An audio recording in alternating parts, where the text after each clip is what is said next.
But if it were Sure. the case that some kind of bounce happened, that people who have saved money and the savings rate in the country is up a bit, people who have saved money will now spend it. And by the way, that will be determined not just by the immediate post-war, immediate post-COVID boom that they're talking about. It'll be determined by what people think is going to happen.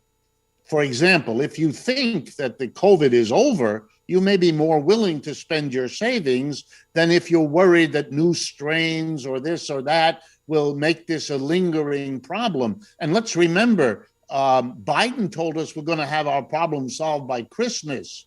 Some of the gung-ho types are talking about herd immunity in April, and Dr. Fauci says we're going to be wearing masks in 2022. So, I mean, even among the people whose job it is to figure this sort of stuff out, the level of uncertainty and ambivalence means that anyone who might consider an expenditure is also going to be wondering whether it's safe to do that next month or in this summer or in the autumn, because of all of these things that will make also their importance felt in this situation.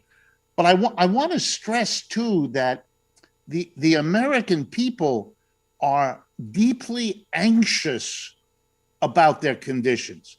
If there is an increase in consumption, you're right if you're suggesting it'll be wealthy people. But, you know, more and more, I've noticed in the last decade that what is happening to wealthy people is what is reported in the newspaper, is what is pointed to by politicians who need to look good. If they're an incumbent, they want to look as though they've been doing well. You know, look at how Trump kept talking about the stock market because there was nothing else he could talk about. Everything else was going down into the toilet. The stock market was boosted by the Federal Reserve's money creation, which poured into the stock market and not into the broader economy. So he pointed to that. And my suspicion is, even if we have a bounce, it'll be the wealthy people who do the bouncing, and they will be excited about the bouncing, and they will talk about it as a wonderful sign.